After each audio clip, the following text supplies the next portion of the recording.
that may not come to Africa, but we are using it for the very first time. For the viewers, this is the very first time we are using VAR in Africa. So that is a positive for me. Some of my low moments are really there is that one of Mr. Sikazwe. Janny Sikazwe, the ref, which the Europeans have really made something. They have made it look so big, you know. Yeah. They really made our Afcon look as if we are still jokers, you know. Amateurs, yeah. It has really looked so bad. Yeah. Moment, obviously, it will be the biggest low moment of the tournament. And then the effect of COVID, my dear. You could have traveled to go and play the Afcon, and then your country might be knocked out before even playing a single game at the Afcon. Yes. That is really very, very big. Just like Aubameyang, we are waiting to see Aubameyang. Most viewers are waiting to see Lamina. You see, without two star players because of COVID, my dear. This is a very big. You know, if you are Senegal, that you are missing out Eduardo Mendy and other star players, if they carried Koulibaly, it will be okay. They can join later, but if you are a Togo, if you are a small country that has only one Aubameyang, you know, you're missing out your star player. Then what can you do? You know, that confidence also. So that's what I can think about. That's what I can talk about as my moment. Yeah, I can say also the referees debacle, but I'll pick out some few things. I was trying to look at the laws governing the game, and first of all, the ref, to be honest, he did everything by the book. First of all, the ref, according to the laws, actually is what we call law IFAB laws of the game. That's 2021, 2022, and it's and it's law 5. Yeah, law 5. I think that's law 5 refereeing. Each match is controlled by a referee who has full authority to enforce the laws of the game in connection with the match. Actually, and also the decision of the ref. The ref has the full powers to stop the game even in after 30 minutes. He has the full powers. Actually, the issues of the time is not even there in the law. You can stop the game even in the 54 minutes, depending on the outside influence. Yeah, and I was also checking out that. Actually, from what I was reading, when I was checking out the laws, Tunisia should have been fined. Yes. Yeah, because the ref has the powers again to, if the game has ended, to tell the Tunisians to come back and play the game, but they're already having a shower. Yeah, they're already having a shower. And if you look at the red card, we have seen VAR being used in the English league, and you'd have made a mess out of it. That even the ref cannot make his own judgment when he goes to the booth. When the VAR says you go and check the booth, that is it. You get, and that will be it, and the ref will just come back and work with the decision of the VAR. But this ref went and saw it as like, I stood by my decision.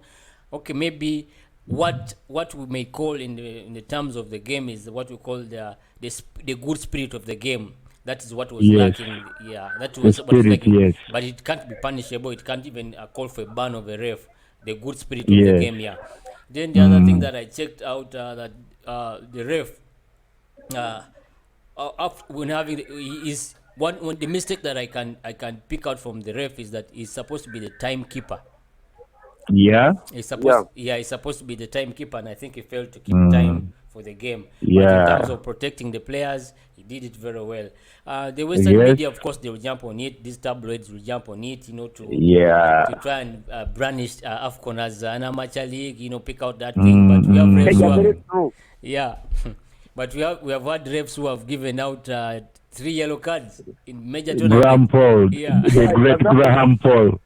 Yeah, they have given out three yellow cards.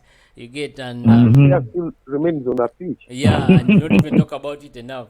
But I think this is a fight on the global audience. They're trying to, because most of the stars, let's be honest, they've left Europe and they're in Afcon, and all eyes on Afcon. So they'll have to pick out something out of that, and it's really bad. It's a bad thing that it came out that way.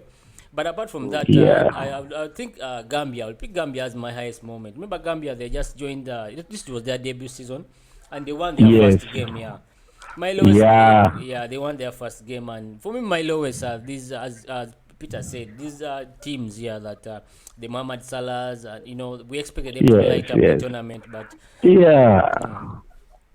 Yeah, very true. You see, Emma, you were talking about the referee, Mr. Janny.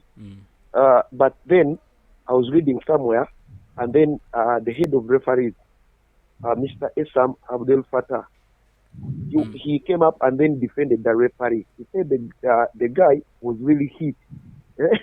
The conditions were so much for him in Limbe. The humidity, the temperatures were so harsh to the referee, and then he got some stroke, he got dehydrated, and then I think he lost some of his senses. So that would be, I could ask a question. If Tunisia was very serious, were those 5 minutes going to make any difference if they were serious? They can in my brother, they can in a football match. You see now, but then they called them back to come and play, and they did not. The problem is they already gone off. They were in ice bar. When they have already had their recovery sessions of going into ice. So it was very, very hard to come back to play that game. I cannot support the way the Tunisians behaved. That is not in the spirit of football. Yeah, but if you have left the pitch like 10 minutes or 15 minutes plus, and then you have already recovered, after each and every match, you go for a recovery session. But I saw like Liga game called back. The referee, I think, finished the game, I think 2-3 minutes. And they called guys back, and guys came back and finished the game. Yeah, they can. Tunisians more professional than the Spanish. My brother, if you have gone just like 3 or 5 minutes to the dressing room, and then they call you back, but then there is a period of time, like for example, if you have taken like 15 or 20 minutes, my brother, Tunisians are like any other players playing in Europe or wherever. They should have come back to the pitch at least. No, my brother, they couldn't, because they have already gone into ice. The bodies had already started recovering. So you see, it's in football rules. They actually, like Emma said, they're supposed to be fined. Yeah. The referee has the right to call you back. It doesn't matter whether you've gone. It doesn't matter whether you're in ice. No, it's that simple. Let me tell you something. The referee cannot call you from the bus to come back and play the game. He can actually. Yes, not really. Once you're still in the dressing room, he's supposed you're still in the vicinity. Like you can suppose. Actually, they tried calling him. They tried calling him. Exactly. Yeah. But if you have already gone for a shower and you have already removed the jerseys, and then the referee did a mistake to finish the game premature, and then actually, my brother Henry, it wasn't actually, according to the laws, the way I read them, it wasn't even a mistake, because the ref has the powers to end the game, whether he didn't count his watch well, whether he didn't really follow up with his time, but he can. Very true, but he has to be answerable to why he didn't finish the 90 minutes, because the game is played 90 minutes plus the added minutes.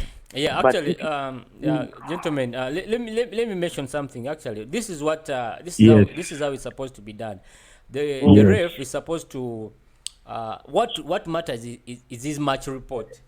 So the match report is supposed to be handed to the CAF disciplinary board, which has the power to apply the disciplinary measures, and it will also use the match report to determine. So it will depend. Actually, the ref had all the power to even write his own statement that it was hot for him. And when it appears on the match report, of course the CAF disciplinary board will be like, okay, the ref said it was hot, and that's why he ended the game early. Period. And I had the referee was rushed to then rushed to the hospital to get some treatment. Actually, the when they were calling them back, it was another ref who was going to officiate the last 5 minutes. True. Yeah. True. It was another referee. Yeah, I was reading someone. Yeah. Anyway, that was it. We have to move. Actually, the other thing that we need to talk about is that we don't talk about it a lot. Is that the numbers of local coaches, like these African coaches that are taking on these teams. Remember those Africa Cup of Nations that we used to see? Most used to be foreign coaches and European coaches, but these days we are seeing, it's impressive. Yeah, we are It's seeing impressive. It's impressive to see how many local based coaches are coaching their national teams. And I mean, it's a plus for Africa. Yeah, it's a big positive. Yes. And we shouldn't forget that these players, the coaches, most of them have played in Europe before. Most of them are born there, only that they are Africans, and then they are returning. They are at the same level like those coaches are coaching European countries and European clubs. No, for me, my problem is African coaches they have inferiority complex. They never want to be a head coach. They always want to be an assistant. An assistant even to a white coach who doesn't even understand football. You saw what McKinstry did to us here. I mean, African coaches understand African football better than European coaches. That's why how I wish an African coach would win this AFCON. It would be an icing on the cake. Yeah, true.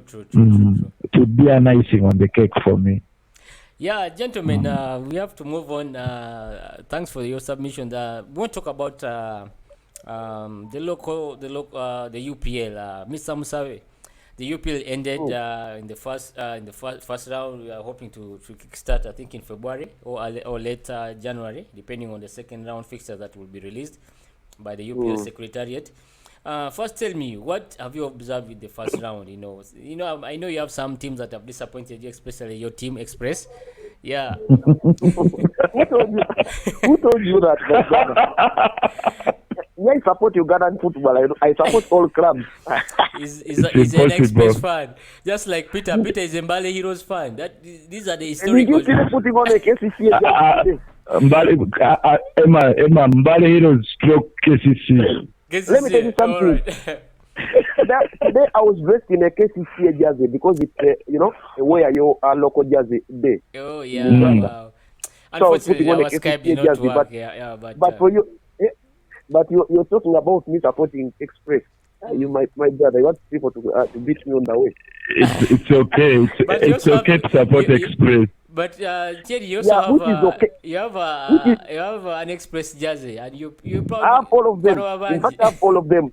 I have all of them. In fact, only that my URA jersey is also coming. It's on the way. Okay. Going to the point, I've really been impressed by some of the newcomers in the league. Some of the teams of the first round. I've really been impressed. There are some clubs that have looked to be so serious. More than others that have been there for some good years. For sure, my club of the first round is Arua Hill. Mr. Charles Livingston Babas has been doing some great work. Remember, he left, he was at Onduparaka. He came to Mbarara City and then went back to Arua. So he's familiar to this place. He know how hostile those guys are. Yeah. The Arua guys. Yeah, man. You know, Baras and Acholis are not people, are not easy people to handle. They are very hostile people. I've been there very many times, but they are very hostile people. But the way he handles them, you see, Arua Hill, we thought when they came, the way they were organized, what they were doing, you know, how they behave, how they train, the recovery sessions, you know, we knew this is a very serious team.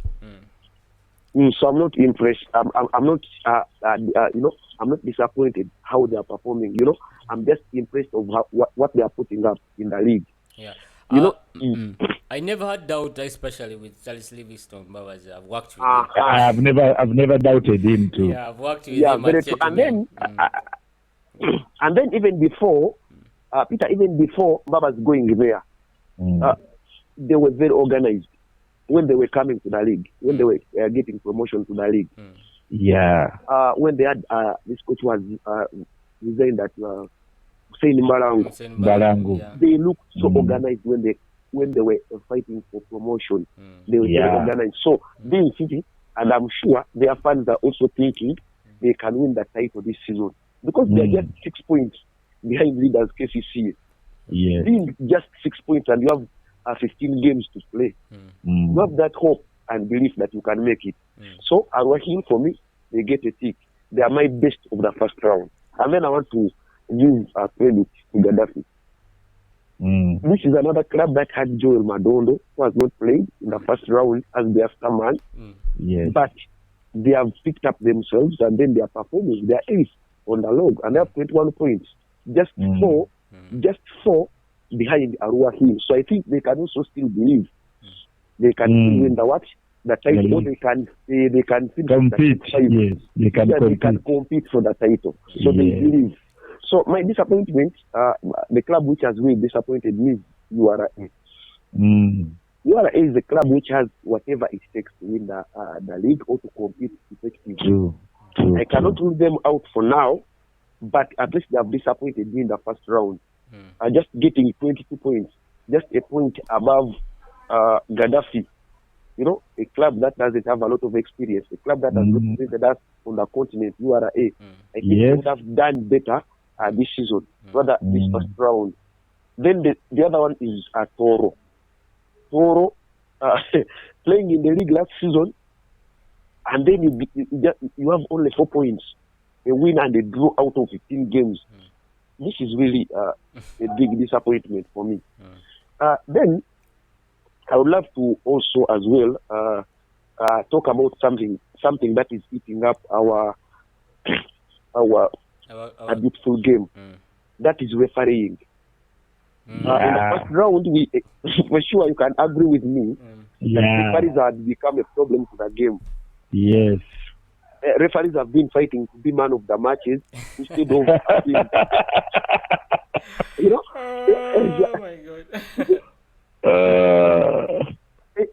The FIFA president Inyamode Smagogo reached an extent of calling them to try to speak to them at FIFA House in Mengo. Referees have been, very, most of them have been very poor. You know, they have been very controversial. They have decided outcomes of the matches instead of the teams putting up what they can so that the best team on that day wins. So the referees have been, to me, they have not been really where I expect them to be. So the other thing I want to talk about is the financial problems with clubs. Very important. Round, that is why our saying Balango has decided to move away from Ambassador. Yes. Because he said he couldn't coach players that have not fit in. There are a lot of things he has not talked about. Yeah. Anyway, Henry and Peter, before we continue with the UPL, we're going to take a short break, and we are going to we're going to come back again and restream this this episode. Yeah. Okay. All right. Okay.